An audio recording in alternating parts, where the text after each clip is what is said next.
We should be fucking ready to go. Now then, Shaggers, welcome to the Done a Bit podcast. Just two normal lads chatting with people who've done a bit.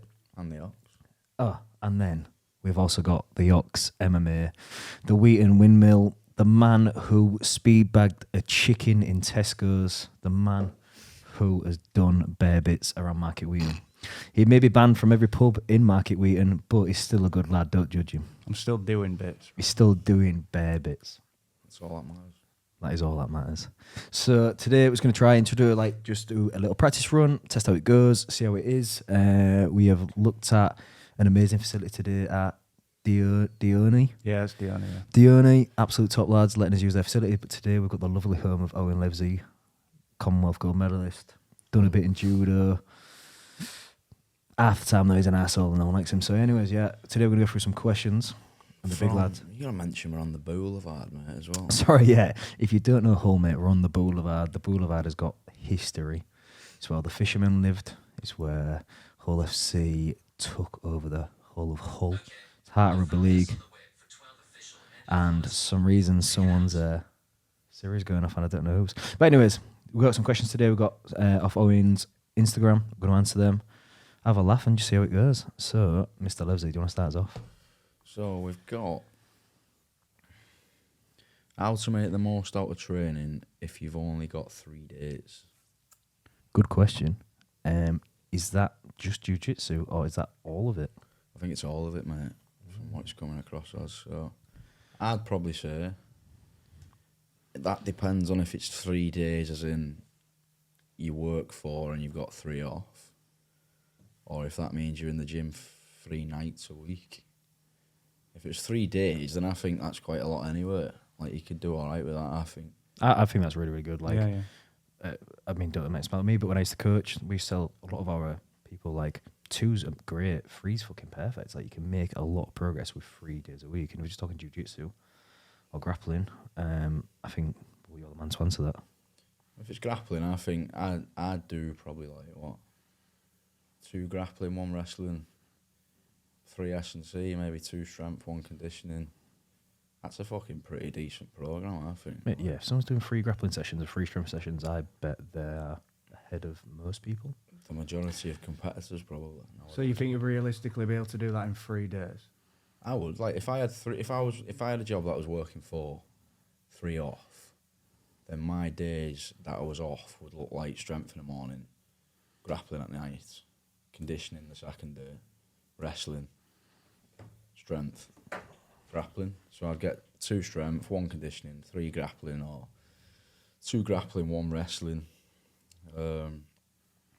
In that there, would you be like, right, drill for half a session and then spar for half a session? Or, like, would you say try 2 drilling sessions and 1 big sparring session, etc.?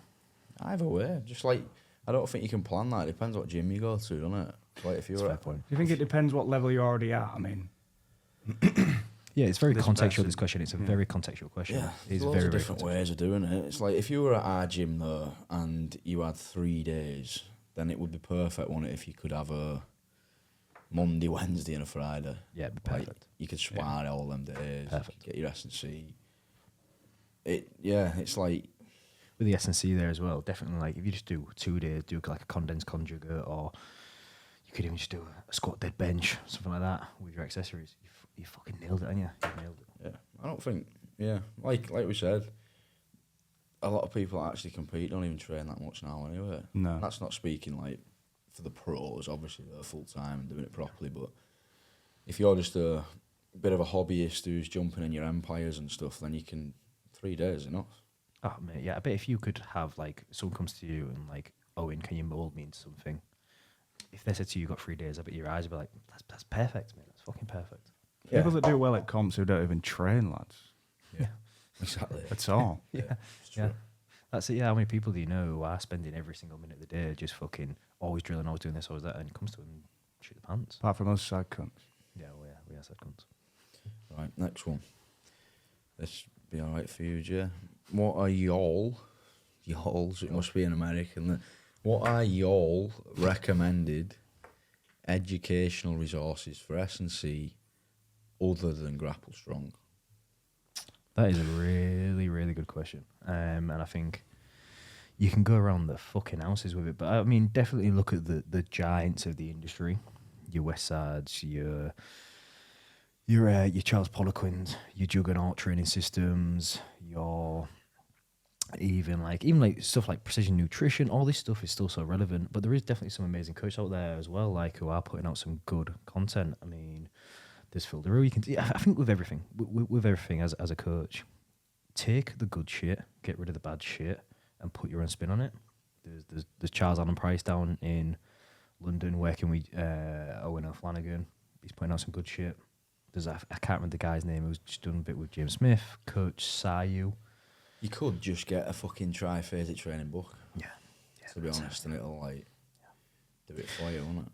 I think yeah, what you said there is like you've got to find what you enjoy. I've got to find what you enjoy. Like there's a million different periodization out there. There's the Western, there's linear, there's block, there's conjugate, there's Soviet, there's this, there's that. It's like just find what you fucking enjoy. Just find something you enjoy. You can be consistent at that, because Owen could write you the best program in the world, which would make you a world beater. But if you don't fucking enjoy it and don't apply yourself to it, what's the fucking point? Isn't there something to be said for building S&C up into being like more of a science than what it actually is? Like you've come out with a lot. I know nothing about S&C. You've just come out with so many words that I wouldn't even really understand or know about, or where to start. And that might even overwhelm me if I was going to like start an S&C block or whatever. But you're fit. Yeah, and I don't. It's coming on to him. I didn't as well. You barely do. Again. You barely do S&C though, do you? Like you run. Yeah, I run. I do some body weight exercises, and I grapple. Well, I did before I hurt my knee. I grapple. Yeah, and like every day. And you're at a good level doing that. So like, I know people who've never done S&C who are fucking naughty, mate. I genuinely do think that S&C is sometimes over egging the pudding. It's 1%, isn't it? It helps you if you're already good, but if you're a shit grappler and you do S&C, you're a shit grappler who's a bit stronger. Honestly, like, after meeting you and seeing what you do, like I fell into that trap of all the complications of S&C and doing X movements. You've got to do this to fix back pain. You've got to do this to fix knee pain. You've got to do this, and this. I watched you train, mate. You did the basics really fucking well, and you destroyed people on the mat because you put your sport first. It's like, shit. It is, put your sport first. It's two ways though, because like, even though I've done it a long time, there's still things that I could have done better. Like my body's fucked. Yeah, I've got a lot of injuries that probably wouldn't be as bad if I took S&C more serious. Like, But would you be as good if you'd have took an S&C more serious? Because would you have lost time on the mat? Probably, yeah. So it's a tough one. It's a double-edged sword. You're going to sacrifice your body if you're going to do this sport anyway, aren't you? Yeah. End of. You're going to have to come to terms with that, aren't you, at the end of the day? Yeah. And I've been doing it a fucking year and a half. Oh, and it's already fucking done, you know? Yeah. Which is And that's it. It's like, if Jack did S&C, there's a potential MCL tear on. Is it potential or is it confirmed? Yeah. So so he's got a confirmed MCL tear. It's like, if he did S&C, would it have saved his knee? But I just think with this sport, exactly. With this sport, it's freak accidents. When people say injury prevention, I'm going to bulletproof myself. It helps a tiny bit because your legs, the muscles around the knee is stronger. But if Jack's against the cage, someone's body locked him, and they drive through his knee, then it doesn't matter if his quad's strong, his knee's pinging. Yeah, mate, how many times have we seen even UFC? Obviously, UFC athletes are the top of the fucking top, and we're talking about the top people. We're not talking about average Joe who comes to the gym 3 times a week, but they go on this 12 to 20 week camp. The coach is always on the UFC embedded. He's the best I've ever fucking seen. He was the best I've ever seen. We see it every single time. They go into round 1, that first kick or that first punch, bang, something blows. Unfortunately, with Tom Maspinall, whammed him, broke his fucking leg. No amount of S&C could have ever prevented that broken leg. I think Paddy Pimblett fought a weekend. Bang, kicked fucking Jordan, I think his name was. Blew his foot out. Yeah, he blew his foot out. You know what I mean? Like, sometimes you go into a comp, you go for a normal double leg, what you do every fucking day, and you bang your knee on the mat wrong. It's like, knees over toe split squats wouldn't have saved that, I think, sometimes. It's just 1%, isn't it? It's going to make you stronger. If you get stronger, it's going to help punch power, it's going to help your grappling techniques that have to already be good. Yeah. if you're doing this for a sport, I'd just say get fucking good at your sport. Yep. Once you're actually good at your sport and you're actually focused on your skill, and you get fit from doing your sport anyway, which is more important than fucking running on a treadmill, Yep. then when you're actually doing that and you're doing that regular and you need a little bit more help on top, then look at S&C. But Totally in agree. terms of them educational resources, I'm saying try Phase It. You've given loads of other options. Yeah, So, you end up going to what you bias towards, anyways. You end up going to things like I've spent a lot of money on educational resources. Like I went through ATG, I went through all the ATG stuff before he was as big as he is, and I got really into mobility. But then I found out being so fucking mobile actually made me quite not weak, but yeah, I can put my legs behind my fucking head, but I'm not really good, strong there. self-footage, yeah. That's good. Yeah, I can suck my dick now. So. You always should, But though, yeah, yeah, as long as you can lick the tip, it's sound. But yeah, I fell into the trap when I was young. That because I wasn't doing X, I'm not a good athlete. It wasn't Yeah. that. It was that I just need to get better at my sport. I need to get better at my fucking sport. Not because I'm not doing a single arm dumbbell bench while holding onto a gi. It's just, don't mix weights and your sport. Like, keep weights for weights, keep sport for your sport, I think.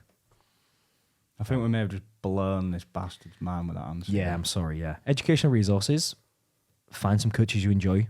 Connect with them. Learn from the best. You will find that you enjoy certain people and there's some people you don't like to listen to. Next one. Judo and wrestlers in BJJ, how would you split up guard play versus learn to get up? So for me, first you've just got to learn how to get up as a priority. Like I think as an absolute minimum, you have to know how to just get up off your back, whether that's for jiu-jitsu, wrestling, judo, MMA. Like, I think that's one basic skill that is needed in every one of them martial arts. In terms of guard play, it's like we do bits at Carlson's, half guard. We've been looking at shoulder crush stuff lately, haven't we? Got caught on it today, bastard. But it's like, yeah, you need that. But if you're looking at it as in like MMA, your more realistic situations, your guard play gets cut down as obviously I'm on my back doing my fucking guard play and you're smashing me face in. So it depends what you're doing it for. Like for me, the jiu-jitsu we like to do at Carlson's is like, or I like to try and teach at Carlson's is jiu-jitsu that will transfer in all areas. Would it work in a chip shop? Like, if someone's pinning you down, can you get up? Not really focusing in on causing loads of threats from the guard as a priority. First, you just got to have ways of getting it back up to your feet as a minimum. I remember one of the first things you said to me when I was asking you, like when I first started at Carlson, I was like, oh, like, what is it here? What type of jiu-jitsu? You was like, it's not really jiu-jitsu. Like, we grapple, we do wrestling, we do judo, we do jiu-jitsu, we do It is. It's like, that's just obviously because of my background, though. That's like, because my background was solely judo before, and a bit of wrestling before I even crossed into jiu-jitsu. So it's obviously coming from my background. But I just think it's, you've got to be careful nowadays, I think, that you don't fall down the rabbit hole of sport jiu-jitsu, because I think there's a lot of shite that is only good for sports jiu-jitsu. And I don't really like that idea that you could be developing a skill for years and years, but if you're doing anything else other than sports jiu-jitsu, it's shit. Yeah. It's a lot of wasted time for me, I think. That's it, yeah. How many people have like come to your gym who've just done sport jiu-jitsu, then they've been wrestled for the life out of them by one of your 6 month white belts. Yeah. Basics, though. Yeah. So, yeah. What, so you'd always prioritise learning to get up Yeah, I'd put number over one. guard play? I'd go, 100%, because it's just where it's going to be more effective, isn't it? It's like, if we're doing MMA, you put me on the floor and you're going to punch me face in, Yeah. and I can't get up, but I've got phenomenal guard play, I'm still getting punched in the face. Whereas if you take me down to punch my face in, but I'm phenomenal at getting back to my feet from every single position you put me in, then that's going to keep me safer. So, like, I'd always say number one is be able to get up from every single position. Yeah. And then number 2, try and build some moves from them positions that you're stuck in after you can get up from it. Fair. Oh, yeah, fair. Complete fair point. Next one. So, what to prioritise in jiu-jitsu to hold your own off the mats? It's pretty similar to what we just said, isn't it? Like, like we do at Carlson's, I say number 1 is to be able to take someone down. Number 2 is to be able to hold them down. Number 3 is to be able to get off your back.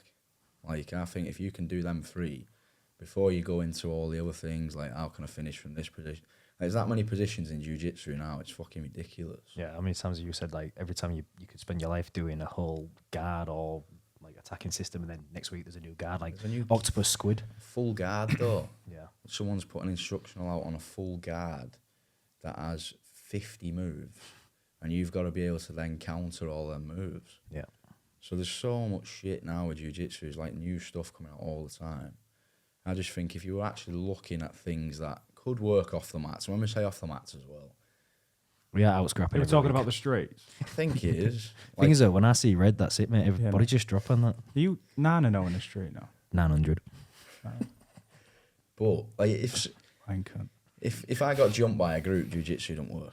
Yeah, if you fucking pull guard and try go deep half and fucking there's 20 toners kicking you in, like. If I jump on some big cunt outside a fucking nightclub and try rear naked choke him, what happens if he jumps forward and smashes me off the concrete? Yeah. Or you're trying to choke him and his mate kicks you in the head. Yeah. So like, I wouldn't do it off the mats anyway, but if I was forced into a position, I'd be looking to take someone down, be in a position where I can hold them, potentially hit them if I need to, and then get off my back if I get put out. I think actually Jocko did a podcast or something the other day. It's a really good point. It's like why you should learn jiu-jitsu. He's like, if someone punches you, you can run away. Someone kicks you, you can run away. Someone grabs you, you can break the grip, run away. But if someone gets you to the ground, you need to know what to do, and that's why jiu-jitsu is amazing. Like you say there, you can learn to wrestle up and pin them down. Then your fingers crossed. Fingers crossed, you're not in a bad position. You shouldn't be going out looking for scraps anyways. Let's be honest with that. But Really? Talking weights and windmills. yeah, true. Yeah, this kid's from Market Wheaton. Yeah, they'll be lying on me. But yeah, like that's it. If someone does pin you down, you know how to get up and put them on their back and pin them down. Then yeah, I think I totally agree with you. We move on. Let's go. Okay. Here's one for you, mate. I think how to peak for a comp, strength and conditioning wise, over a 12-week period. That's a really, really good question. What I'll say to you is actually, I'll flip the question to you. You have been at the highest level of judo. How was you peaking for that? Because I think, sorry to talk about programming, there's a million different ways of programming out there. And you look at like the New Zealand first team, rugby union, they used to do high intensity lifting before a game. So they go in and do like close to 1 RMs the day before a game. Yeah, I think it's everyone. Jack, what was you going to say? No, I won't, mate. No. I'd say everyone has their own way of prepping first, so you've got to find what works for you. Yeah. But I don't think you need to peak for every event either. Like when Jack's knee's better and he fights amateur MMA, he doesn't need to peak for amateur MMA because he's not going to get paid. Like, or he's going to get paid ticket sales. Like, he's barely cutting weight, and his amateur record doesn't really mean fuck all. Like, no one remembers an amateur's record in MMA. So, like, and for judo, we were the same. It was like, unless it was a European Championships, a World Championships, a Commonwealth Games, we didn't peak. Yep. It's like, we just trained through. Yeah. Like, all right, I might train normal till Wednesday, and then I'll have Thursday, Friday off because I'm fighting Saturday or I'm competing Saturday. That like, not to be biased towards conjugate, but that's kind of what like the conjugate in terms of periodization is you're training for everything, so you're ready for anything. And I really do like that approach. Like you should, if someone says to you, Owen, this weekend we've got a jiu-jitsu match for you, you should be able to go, yes, I'm ready because I'm ready for anything. Like if you keep having to, obviously the different levels. If you're talking about fucking Gordon Ryan, where they're all going, I need 4 months to learn about how to fucking do this. That's fucking different. But if we're talking about, I've got 12 weeks to go to Empire Grappling Industries or whatever it's called. Sorry, it's like just train for it. Just fucking train. Yeah, just fucking train, man. Like get training, and obviously as you get close to the comp, like with anything, if intensity comes up, volume must come down. Vice versa, if volume goes up, intensity must come down. But I won't be putting that much onus on a little competition like that. And if you are, you're building it up into something that is really not. And if then you're peaking for a comp like that. And you're probably going to shit your pants on the day. Well, yeah. Because you built it up that much. 12 weeks building up to this moment. But if I was going to peak, though, it'd be literally as simple as this from the way I've done it in the past would be GPP for 4 weeks, strength for 4 weeks, power for 4 weeks. That's how we used to do it. And that'd change with your conditioning as well. Yeah. So we'd build the conditioning as in like the first 4 weeks would be aerobic. Yeah. Second 4 weeks would be like Tabata style workouts on a rower. And then the last 4 weeks, then we'd actually stick with the same workouts. But instead of doing 10 sets of it, we'd do 6. So it was like you kept the intensity, but Brought the volume down. Brought the volume down. Probably the reason we did that was because we were cutting weight. Yeah. So you obviously have less calories. And That's exactly it. It's very, very situational, isn't it? Like, And it's all experience as well. Like, you've got to have phenomenal knowledge of your body, surely, to be able to peak at 12 weeks. Like, that's why people would pay, like a pro boxer would pay somebody what? I don't know how much. Well, Yeah, I was better speaking idea to than me somebody to get today, them to peak at that point. yeah, we were speaking to somebody the other day about they're paying 10 grand for a camp. Like, But I don't think I've had a top S&C coaches over the years who've got me to peak, and I haven't fucking peaked. yeah. Because What, genuinely not peak? I felt shit. Yeah, because like it's nothing to do with the S&C coach doing a bad job. It's if Jay writes an S&C program, but he doesn't actually know me, then it might not fucking work for me. Yeah. Like, I doesn't mean not everyone. You can't just write a program here and go, right, do this for 12 weeks and you're going to be sharp on that day. No. Like, it's a guideline and it might work for them and they're perfect. So they might come there and feel shit. I've done both. I've turned up, felt phenomenal and thought, fuck me, I'll do that again. I've done that again and I felt shit next time. That's it. There's a million one factors as well. Like, it's not just training as well. Like, I'm going to use you as an example. You've now got a family. You've now got a business. You've now got fucking a million one other things to be thinking about. Yeah, you might have the perfect S&C program, but if fucking Tiago's ill and tired and keeping you up all night, you're not sleeping very well, then you're not going to recover very well. And then there's a million one factors. Like, sometimes training stress is a factor, but sometimes lifestyle stress is also probably the biggest killer of recovery and all that stuff. So yeah, you might not peak because you're fucked from lifestyle factors. But to answer his question, I'd say if we were going to say in a nutshell, personally, I don't know what you'd say. I'd probably say 4 weeks GPP, 4 or 6 weeks strength, and then 4 or 2 weeks power. Yeah. So that there's block periodization, and what he said there is intensity is coming down, volume goes the other way, and vice versa. That's exactly what it is. And if he was going to go in a conjugate style, 3 weeks before your competition, just remove all max effort work and just go to dynamic effort. Sound. Yeah. Okay. Outer condition for BJJ pace. Right. Do BJJ. Yeah, but BJJ pace as well. I think it's slow. Are we talking BJJ as in gi? Is that what we're referring Just to? put BJJ, but either way, I think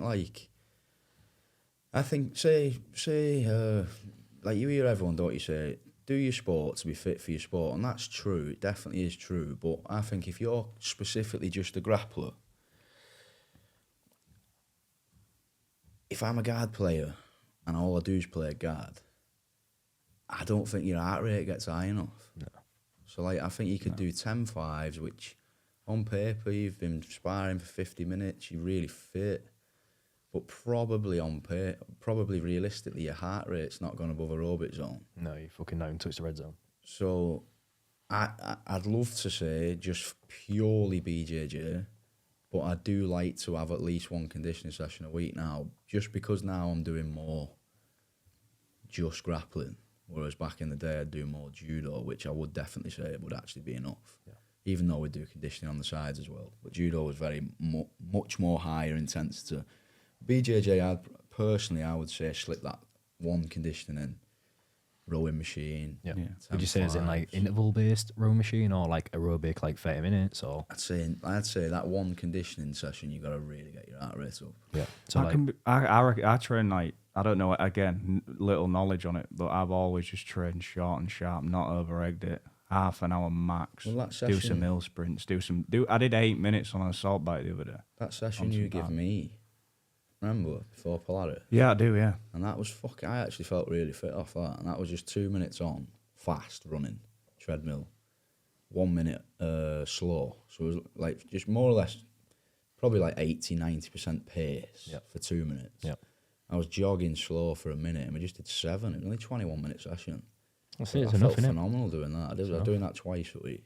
So yeah, like 2 minutes on, 1 minute off there. It's kind of similar to doing 500 meters on the rower, 1 minute off. It's very similar unless you're hitting a 130 rower every single time. The rowing one, genuinely honestly, like, I don't know loads about this is the best exercise. I don't think you could say that again because it suits different exercises are better for everyone. But I can say for grappling and judo, the fittest I've ever been is when I do rowing blocks. Yeah.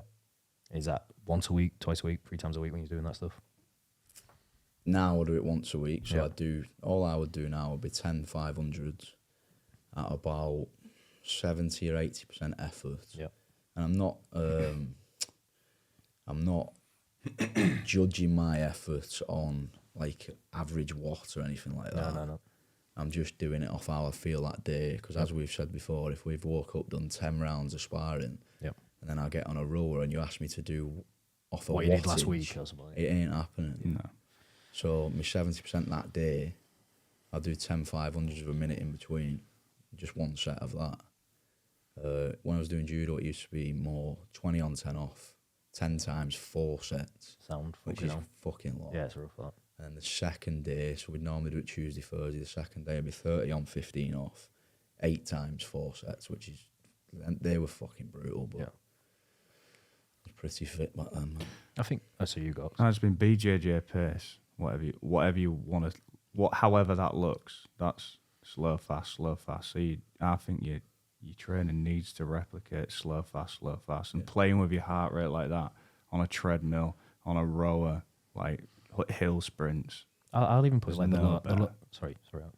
No, that's it. I'll even put like the low hanging fruit in there though. It's like it's doing every round. When it is 10 5s, it's doing every round. It's not sitting out and stuff like that, innit? And it is fucking making sure you are attacking, etc. I just think it's hard for jiu-jitsu, mate, to just do jiu-jitsu because, mate, I'll spar and one night I want to practice something. Yeah. I can't practice something in max heart rate. I mean, like, sometimes I want to fucking...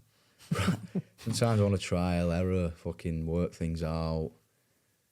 You've kind of got to be playful in sparring, I think, with jiu-jitsu. And when you fucking go in red zone, you're not playing, mate. You're fucked, aren't you? So no, you're right.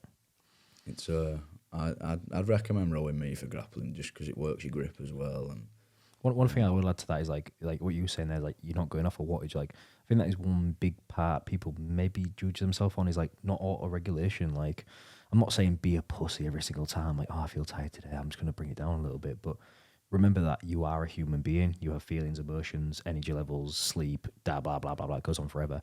You can auto regulate this stuff. Yeah, like let's say Owen did 10 5s on the rower, 10 500 meter, and he hit 130 every single time. And the week after he could only hit a 140. That don't mean he's got worse. He's just got to fucking, because he might on that one have done 10 hard grappling rounds. You know what I mean? Like you've got to auto regulate sometimes. Same way, exactly the same way. Sometimes you go in there. Sometimes you go in there, don't you? And you fucking lift the world, and you go, "Fuck me, I'm fucking strong." And then you go in there the week after, you're like, "I'm a fucking kitten." You know what I mean? Like, what the fuck's happened to me? I think there's two sides to conditioning as well. So what about like your body and how you absorb like the stress it puts on you, the impact as well? You know what I mean? Yeah, how do you think you can?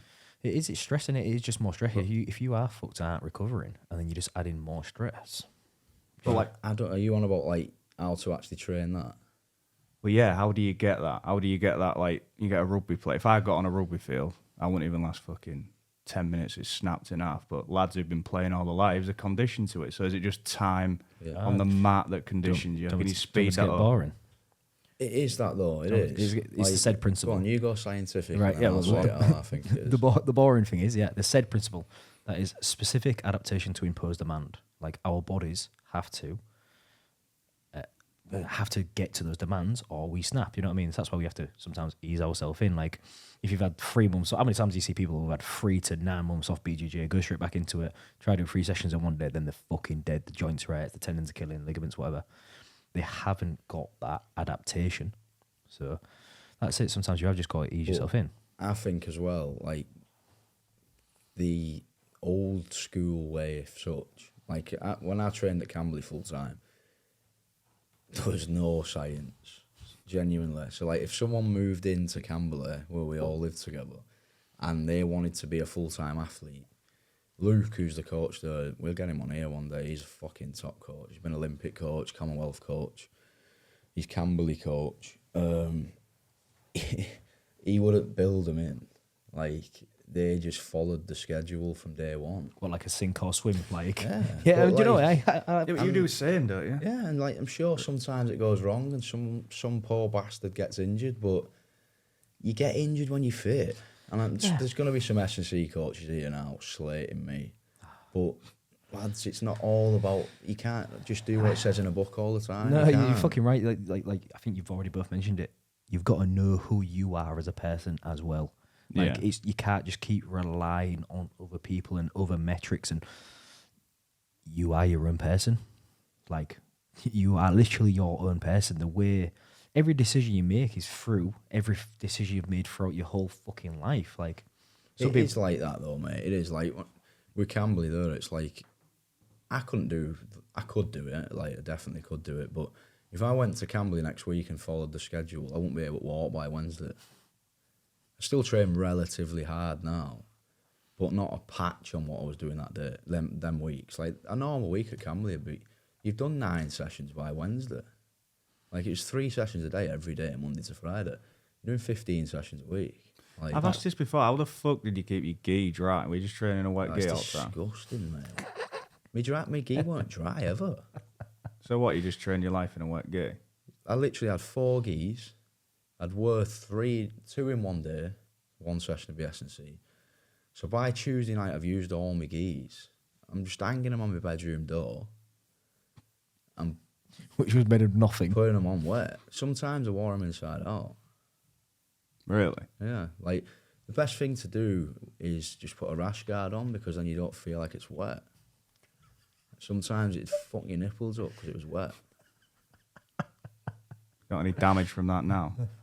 Nipple No, wise? they're all right, mate. They're looking all right. Well, to be fair, the mother's milk he dishes out, mate. I'm surprised he ain't got fuck nipples. But yeah, Trench nipple. it used to be fucking pretty disgusting, mate. To be fair, because that's one reason I hate gi now. I was gonna It's say. fucking. Honestly, it's What, just the washing? it's an inconvenience, mate. Putting a gi on every day. I think, sorry, I will butt in there though. But let's say you said you do 15 sessions by Wednesday. Like, yeah, you don't need to peak because you'll be ready for fucking anything. If you're doing 15 sessions in 3 days, you are probably ready for anything. Yeah, and our training then when we were going to peak was, right, lads, this is your schedule. And guess what? It's the same as last week. But them 2 rowing sessions you did, you're going to do 3 sets instead of 4, and you're going to do 8 reps of it instead of 10. So that was a rest for us. And then, lads, you can have Thursday and Friday off. Yeah. So for Saturday, I was fresh as fuck. That's all it was. It wasn't like going into the science of... That's what I fucking loved. Like, when I first met you and I learned about all this stuff, it's like, yeah, sometimes, mate, you don't need to sit there and read the X's and fucking O's. Sometimes it is just about doing the work, and I know that seems so against the grain and not the way it is. It's the way it fucking is, yeah. It's like physios. Oh, Like, don't get me started. Physios, right? Don't get me fucking started. If I went to a physio now, you'd tell me not to train. Yeah. Like, Yeah, it's ridiculous. and again, there's going to be loads saying Ridiculous. this is wrong, but if you walk into Camberley now, I've not been for years, but I can guarantee now I'll put my house on it. Like, if you walked into Camberley now, everybody's wrapped up everywhere. Yeah. Because people don't... I think, like, coming out of a full-time environment like Camberley, since I've come out of that, I think a lot of fucking people don't realise the difference between being sore and being injured. Like, I agree. for me, if you're injured, you can't... You're injured now. Yeah. You know what I mean?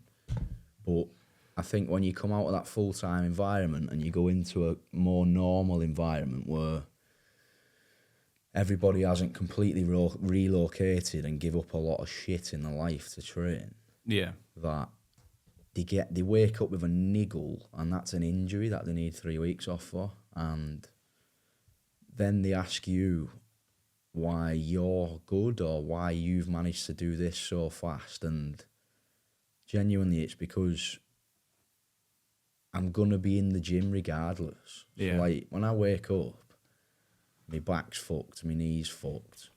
But hand on heart, the last thing that comes in my head is, oh, my back's sore, so I can't train.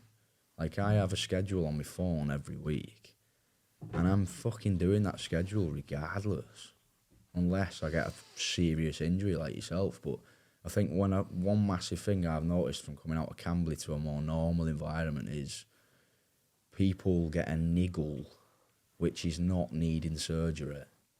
And instead of saying, right, have you got some tiger tape and I'll throw it on, they're off for 3 weeks. And if you're doing that every time you've got a niggle, or you go into the physio every time you've got a niggle, he's going to tell you that you need a month off. Yeah. I'm promising you now, you're not getting good. I will, not all physios, but you just got to look at physios as they're a revolving door business. The only way they make money is by bringing you back in. That door's got to revolve. You've got to go in and come back out and then come back in to get the money out of you. And not all physios are like that. They're not like... You're going to cause a riot. Yeah. Are you going to tell your physio story? Do you think his deep half guard could survive that physio riot? I'm not saying all physios. The deep but, half of Don't all. backtrack now. Yeah, but some of the stuff that's like you have got to differentiate between, is it just a little micro injury? Because in combat sports, fucking hell, this week I've already had 2 car ties on fingers. My fingers are fucked. It's fucking, my shoulders can't go over my head anymore. Oh, here we go. He didn't say that until he heard Gordon Ryan say that in an interview. No, that's it. Like, that you are going to pick up micro injuries. Like, oh, my knee don't feel too great today, but you've got to differentiate between is this like a serious injury, or is it just minor / acute? Is this like a 2-dayer? Like, oh, bang me fingers, 2 days it'll be sound. Or is this a fuck no, I probably should go get an MRI? I think so. I think for me, but I know this is just because it's coming from my mindset where like I literally have done nothing else in my life other than train. Yeah. And I'm not talking about people who are getting up in the morning because they've got work. They're different. I'm talking about people that come in a gym and say, I want to fight. Like for me, once you walk in the gym and say, I want to fight, you've more or less signed your name on a dotted line saying you can fucking tell me what I have to do to be ready to fight. And it's really simple. Like, if you don't want to do that, then don't fucking say you want to fight. Yeah, it is that simple. I agree with you. Like, you are a fucking amazing coach, and when someone says to you, "I want to fight," if you let them go in there unequipped, it's negligence. It's just pure negligence. But I don't want someone that I train with every day to get twatted either. Yeah. Like, people go in. If we're talking about a cage, people go in and get twatted when they're in the best condition of their life. Yeah. So what chance have you got if you go in and you're not even fit? Yeah. And I don't want to be the man. It's got nothing to do with me being someone's coach, and I don't want them to lose. Yeah. Because it looks bad on me. It's zero to do with that. It's in a sport like MMA, it's like I don't want to see him get knocked the fuck out. No. Because he's a good lad, and I don't want to see him get battered. I'd rather him stay out. Yeah. Until he was super ready. I'd love to clean you out though. That'll never happen. Go on. Have it now. Next question. Next question. Changing subject fast before somebody gets fucking deep out. We got, how do I run classes at Carlson's? How do you run? Badly. How do I run them? I'm joking. So, I've actually tried to mirror Camberley as much as I can in terms of schedule. So, I make sure we're not sparring every day. I think one thing that I've seen that's different in jiu-jitsu to judo, especially, and it is because it's a lower pace, but people spar every day, and like we did it for a bit, didn't we? We were just fucking sparring every day. Yeah, my body nearly fucking broke. Got to Tuesday night, I'm like, how many rounds did you do in 1 week once? Oh, 60. That was ridiculous. 60? 6 days, 10 a day. Oh, yeah, it was a joke on it. I did that for 2 weeks, and I was fucking like growing a lump on the side of my knee. I didn't know what it was. I remember we'd have Mad Monday on a Monday night, which was 10-5s. Then we'd do wrestling in the morning at 7, which was sometimes like... And then we'd go to Bradford after it. Well, that's it. Wrestling was up 3 to 5 rounds of 90 on, 90 off. And then we'd go Bradford and do 10-5s. And then on a Tuesday night, you'd have your MMA stuff. No, but just sparring. Sparring. We'd spar. I was on a Monday, Bradford on a Tuesday. Yeah. I was on a Wednesday. Cristiano would come on a Thursday. Yeah.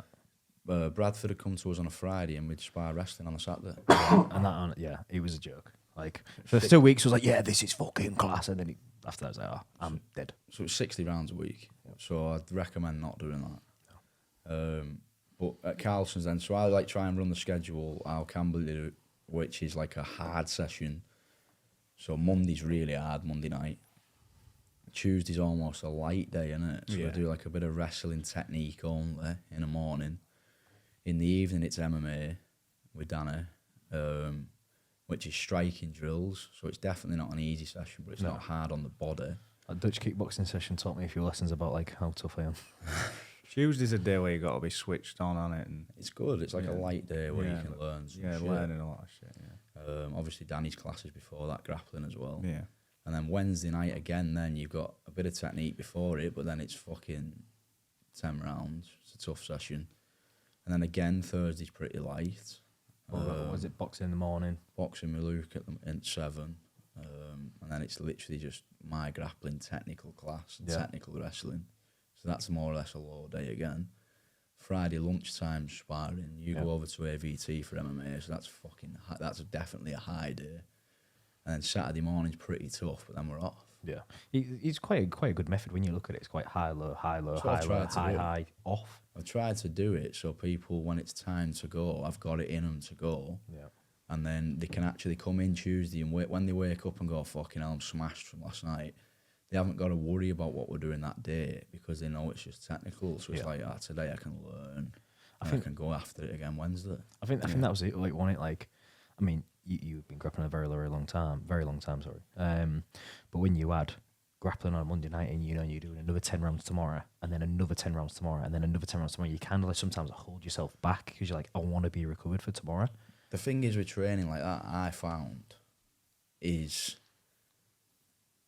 you can have like really good weeks. So like you can have a 2-week period where you do 60 rounds a week and you feel phenomenal.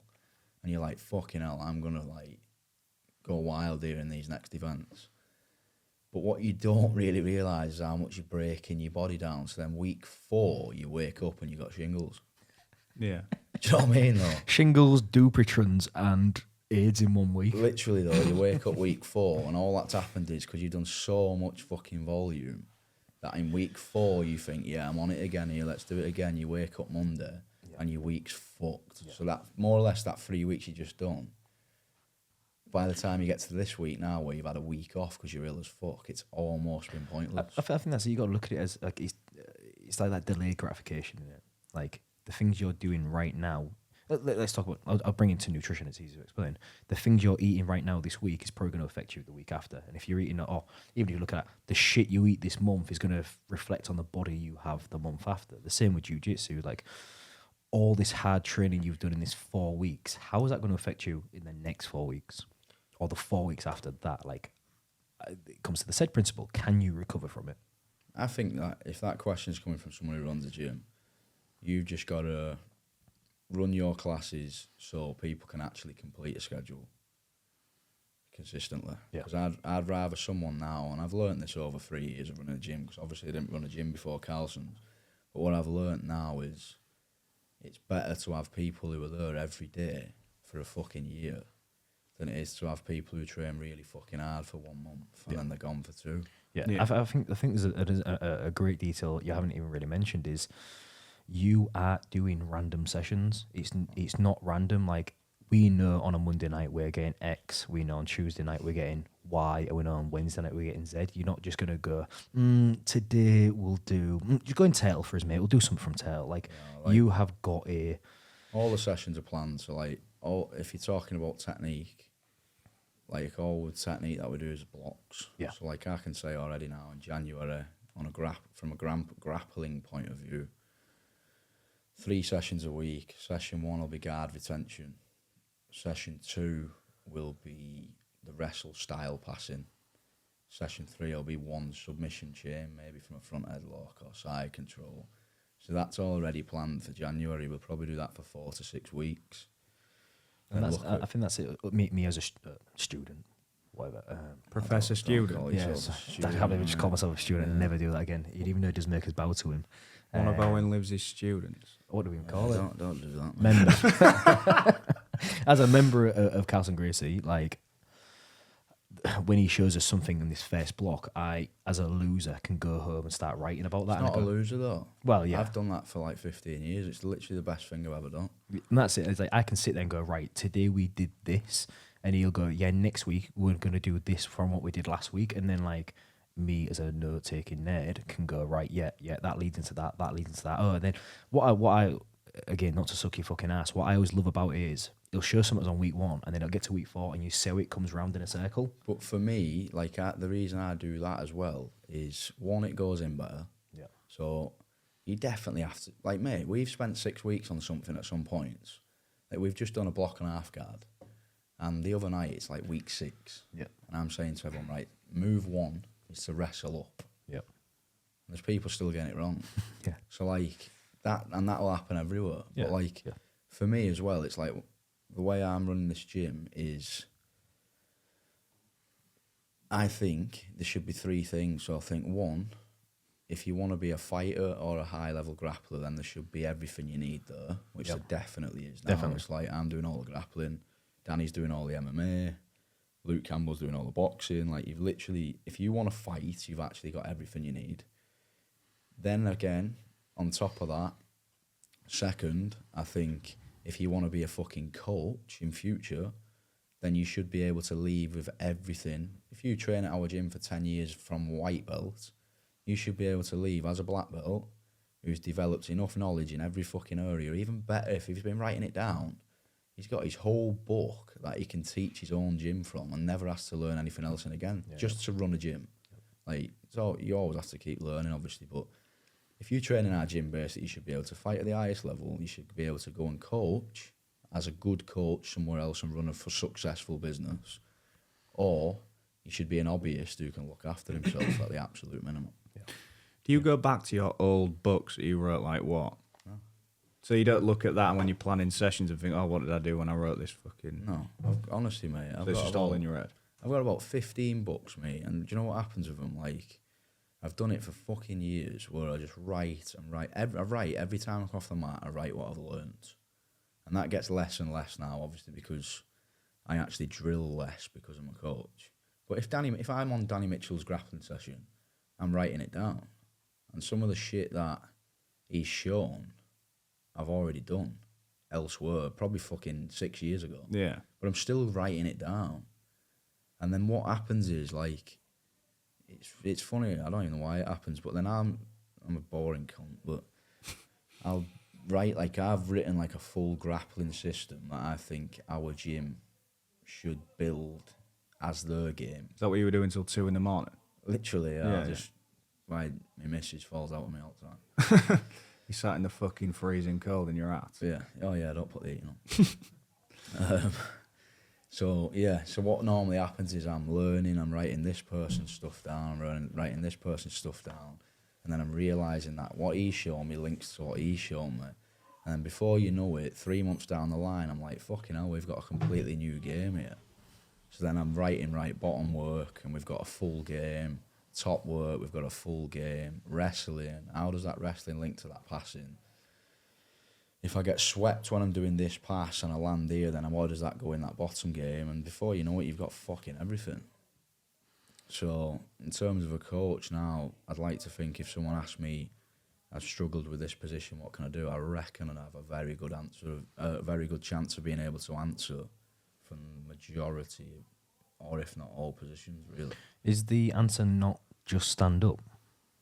I wish it was, but when Kynan sat on me, I couldn't move. I just Derek Lewis it. Fucking get up. That's what I was, yeah. It just Stand up, mate. just doesn't work when Kynan's on you, though. I always like them coaches, you know, when it's someone's mum at an empire and they're just like, just fucking stand up. Class. Good them. They're real It's good. like them boxing mums who's fucking hit him. Yeah, they're good them. ones. Smash him. Take his fucking head off. I never thought of that, man. Yeah, cheers, mum. Hits him down the gym. Anyways, So I next think you've one, answered that very well. this is definitely for you, Jay. He's mentioned your name as well, Oh, mate. God. He said Jay, not Deepers. Yeah, refer to me, please, as Deepers. How does boy Jay... listener. How does Jay create programs for grapple-strong athletes? Very good question.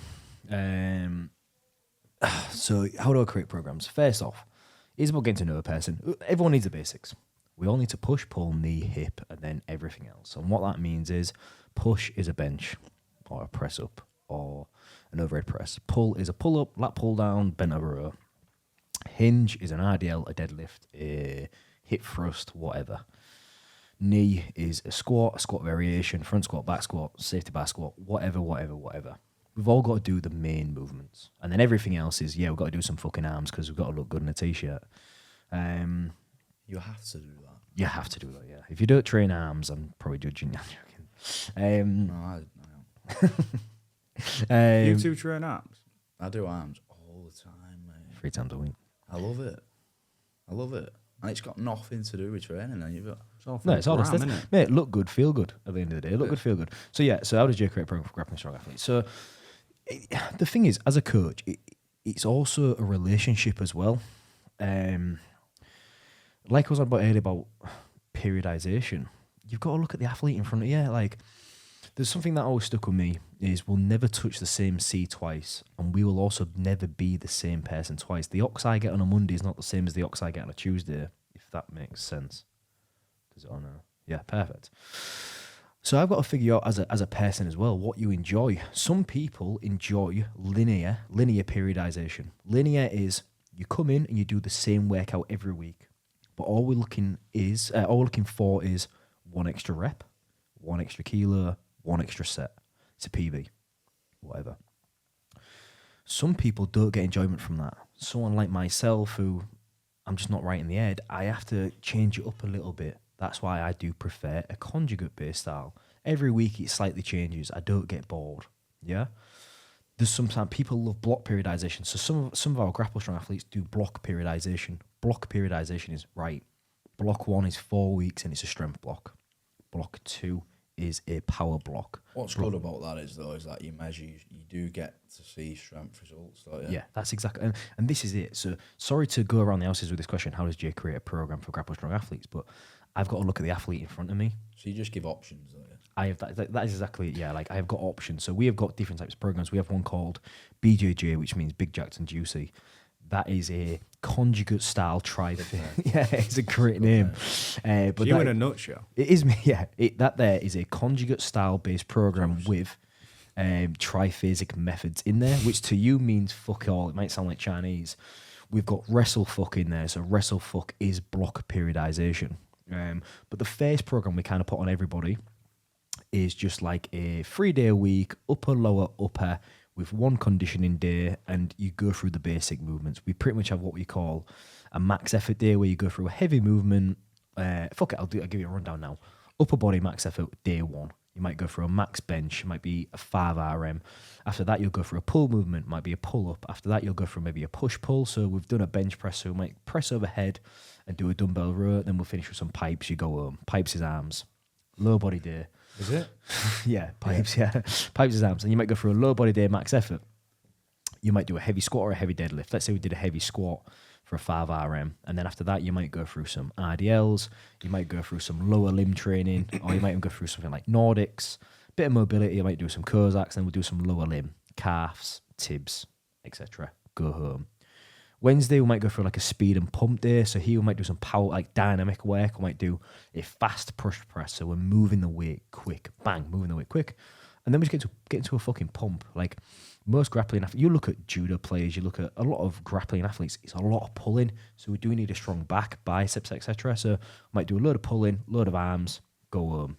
Conditioning day, depending on the block, what it is, it might just be as simple as doing what Owen said there.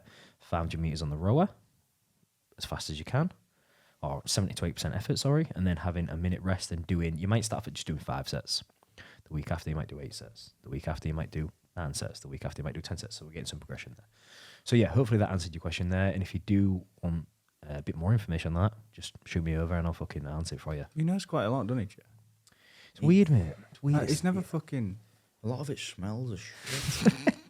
It's weird. It's like I've been involved in training since I was about 12 years old, and then I spent my life trying to dedicate towards getting better at it. Before I met you, I thought an upper was like a line in Sugar Mill Bogs. Like, you know what I mean? Like, he's fucking taught me so much. Oh, shit. What type of land? Anything. heroin usually. But tell you what was a good session. Danny Mitchell gave me this rowing session, and you'll love Is that the it. one on YouTube? I think I've seen that on YouTube. He is on YouTube actually. Oh, you love it because you're a bit of a sick fuck with conditioning, aren't you? I do enjoy it. Yeah. Yeah, like it. Yeah. So he does a session which is you get on the rower, you got to do 300 meters inside a minute, which is like pretty fucking achievable. Like if you jumped in a rower and did 300 meters at 80% pace, I reckon you'd probably finish it at about 54 seconds.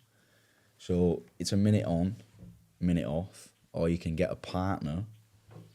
And he has a minute to do his 300, so it still works out minute on, minute off. Oh shit! Is this like the Leeds test, or is it called the Leeds test? It might be, yeah. You just go minute on, minute off until your 300 can't get in the minute. It's fucking. Yeah, that's fucking hard. We had a little comp with it. There's like 4 of us. Where? We did it in Donny in a fucking boxing gym. Oh, was this a while ago? Like. Yeah, it's when I was doing a bit of MMA training. Oh, was it? with Danny. Oh, right, yeah. Because Danny's fucking got some mad conditioning stuff. Like we'll get him on here, but He was in great condition when he was fighting, wasn't he? oh, phenomenal. But now he was even like recently, not long ago, he was doing like triathlons and that. Oh yeah, he was, wasn't he? Yeah. Yeah, he's fucking Yeah, I've nuts. seen a Like, bit of that. Yeah. he got like a bike in his garage, he was doing that, or his shed, one he made out of pallets. Mate, what a bloke he is, honestly. Fucking unreal. What the best thing about having him as a coach is that you try to do a technique and he comes over you and tells you the most outrageous story ever, and then he just walks off and expects you to do the technique. Like you just. It'll be unbelievable when he's on here because he's got some fucking funny shit. He's a fucking joke. But yeah, there was just like 4 of us, so it meant you had more rest. But we were just going 300 until you couldn't go in a minute. It's fucking brutal, mate. It finished. We must have done about 17 of them. But that was with more rest than 1 minute. Like, I tried it on my own with 1 minute in between, and it's fucking... It about is 10 called. times harder. It is called some. It's not the Leeds test, but it is called something else. It's a really good test. It's a good session. Yeah. Who won it? Fucking good session. I won it. Danny doesn't train anymore. Modesty, innit? He didn't drop that in first, Tosser, did he? fucking absolute tosser. Danny wasn't in peak condition. Or he's made for rowing. He's tall, innit? You'd be good at it. He's the cheesecake assassin, though, isn't he? Yeah. Yeah. Well, he certainly was, anyway. Right, lads, we're on the last I one. reckon he could assassinate me. Easy. Have you not seen his toilet takedowns? The last one. How do you... it's pretty much been covered. How do you train so often without getting injured? He doesn't. Yeah. I do. I get loads of injuries, but we said this before, didn't we? Like, it's just what is an injury. Like, if I'm unlucky, someone body locks me, goes through my leg and my MCL pops, then there's absolutely nothing that I can do about that. But that sort of thing is the only thing that I'd class as an injury. Is it a niggle? Is it an injury? Like? If I pull my back... Some things are Not some injured. things are genuinely debilitating, aren't they? Like I remember right at the beginning of the year, fucking hurts. I popped a fucking rib, like, and I genuinely that's couldn't. fucking And horrendous. I couldn't even sit up off a fucking bench. Yeah, I can't train with that. I remember but- that, yeah. Is it just like You can't train with that. You can't train like with that, that's absolutely fine. That I doing don't that- mean when I'm saying this. I don't mean that. I no, mean, yeah, like, totally get it. my shoulders sore. Yeah, Okay, well, don't really matter. Put some fucking Tiger Balm on it. yeah. So I wouldn't say I train without getting injured. I'd say my body accustoms to the volume over doing it for so fucking long. That's it. If you're going into training and then you're leaving with a fucking injury that's putting you out for 3 months, and then you're coming back and then getting another injury that's putting you out for 3 months, you probably need to get stronger. But if it's micro injuries, little bumps and niggles, I'm not going to use the word man up, but We're doing a combat sport, mate. yeah, we're doing Like, a combat. Like that's it. Like You work hard. Sorry, you play hard, you get fucking injured. Yeah, it's That's not like you play stupid games, you win stupid prizes in this fucking game, don't you? At the end of the day, like you Bit aggressive, can't. that. Fucking Yeah, sorry, hell. mate. Probably gonna headbutt me. You can't expect to do any combat sport, whether it's boxing, judo, wrestling, jiu-jitsu, MMA, without getting niggles. that's it. I remember, I think I threw a cross hook the other day and hit 2 punching bags at one time, and nearly put my knuckles out. No, he's not joking, is No, he? it's not. No. I was on a bag next to it. It's absolutely fucking despicable. Nearly took an eyebrow off. But yeah, I'd just say for that, me, like if you're actually going to do anything to try and help yourself not get injured, I'd say it's the boring basic stuff like eat well, rest properly, maybe do something that makes you feel better. Like for me, getting a sauna makes me feel a bit better. But if I'm gonna putting some muscle on will definitely help. Putting It some would, muscle yeah. on will definitely. There's a great coach called Dan John, and he joked about it being called armor building. So when we build muscle, we're building armor, which I do agree with to a certain extent. If you have got thicker, stronger muscles around joints, etc., you're probably not going to be as injured. But obviously, like, I think it's more stable. But Definitely. if what happens to me happened to him, yeah. my legs would still pop. Well, that's it. I got foot swept the other day, and I felt my full knee move to the other side, and it's like I couldn't. There's nothing in that situation what would have prevented that. I don't think. You know what I mean. I'd just say look after your body as much as you can, and Sleep 7 to 9 hours if you can. If you've got kids, it's a bit fucking harder. Get your calories in. Get your protein in. Go for a massage if you can. Sauna 4 times a week. nowadays what's changed for me a tiny bit having a kid is because some days Tiago hasn't slept and I am fucked. Yeah. Is actually knowing your body properly, and if you actually do genuine, this is hard to say as well because some people won't genuinely need one, but if you do actually just need one session off because you are properly broken, the way I judge it is I feel like I'm on the verge of getting a cold. Yeah. And I feel like, right, if I go hard tonight, I'm actually going to be ill in the morning. Yeah.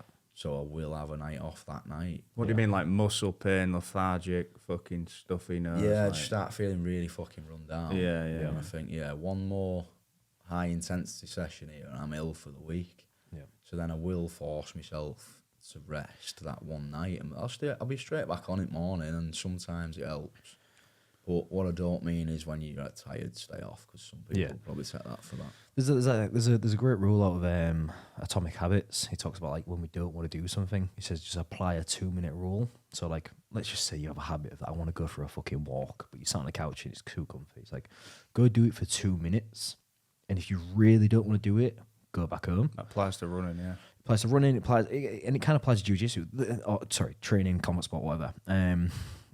Sometimes the hardest thing, I know we're going completely out the fucking way now because talking about getting injured, but getting there's the hardest part sometimes. Once you walk in that fucking door and get on the mat, you're normally sound. But if you are in that session and you are genuinely like your body is screaming like, go home, do the drills, do the techniques, do the sparring, just go home. Like It's a tough thing to judge, though. It is tough, and that's why people fuck it up. I've fucked it up loads because I have thought, right, I need a rest. I've gone, fuck it, I'm going to train, and then had the best session of my life. Yeah. Some other times I've gone, I'm fucked, I don't want to train, and then I'm like, fuck it, I'm going to train, and then I've had the worst session of my life and woke up ill. Yeah. So, like, how the fuck do you know which one is going to happen? There are Like, definite indicators are like I personally used to do a Saturday morning, but then I started doing every other Saturday morning because I was finding that after them hard wrestling, grappling sessions on a Saturday, I was like actually ruining my entire weekend. I couldn't even get off the fucking set all day. Yeah. well, we did one the other week. Yeah. Obviously, Is because this you've the one been you said we were gonna go sparring live? MMA on the Friday night, but you've not been doing the Saturdays. So it's Yeah, just exactly, normal yeah. and what you have to do. But yeah, we took it too far, and Yeah. it ruined my fucking weekend. It does though, doesn't it? I relaxed on the Friday night because he texted saying, lads, we're going to have a steady one. I thought, oh, yeah, decent. I'm going to have a fucking nice, relaxing Friday night. That's you're talking about indicators there. I get to a Thursday night after a week. I'm smoked. It's we have a Thursday night wrestling session, and it is just technique, but then we do a bit at the end. I'm fucking smoked, me. And that's it. We spar on a Friday afternoon, and that's it. On a Friday night, it is off because I am fucked. If not, I think if I did a Friday night session as well, I'd be like, I wouldn't be recovering at all. And yeah, we got written off on a Saturday. Yeah, The it best went too far. session I've ever done at your gym was when I first started. I couldn't even do anything, but you did 15 fives on a Saturday once, and then you did like I think there was like 5. You did it in blocks of 3, so there was like 5. Say, I can't remember what it was. Just 10 normal grappling and then 5 situational. That was the best session I've ever run. That's why I kept coming back because I thought this is fucking like real McCoy. This is what. Like I got fucking smashed by everyone in the room. And some people from won't you, come like- back though after that. Do you know what I mean? It's lucky that you actually wanted that though, because I've said this as well. It's like I reckon there's a load of people who've not come back because of an experience like that. But like as much as our gym is very, very, very welcoming to everyone, like we do actually train pretty hard, and like we've gone through high and low days, so it's not every fucking day, but beginners can still train hard. Like, just because they don't know what they're doing, like, people are going to look after them. They're going to be on with other beginners. They're going to be told there's certain things that they shouldn't be doing or can't do because it's dangerous, and especially if they don't understand it properly themselves. But at the same time, I don't want it to turn into a fucking aerobics class. No. Yeah, it's finding that balance in it. I think with when you talk about there about people, I think that comes down to a conversation beforehand, doesn't it? Like if you're brand new, fresh at a gym, and you go, just say like, look, I've done this 2 months. Because if you do walk with someone, if you are a big lad, people fucking. Remember when I first walked into the gym? I'm not saying I'm a fucking big lad, I'm not, but I walk in a pair of rugby shorts and a vest, and people have looked at me and gone, "Who is this dickhead?"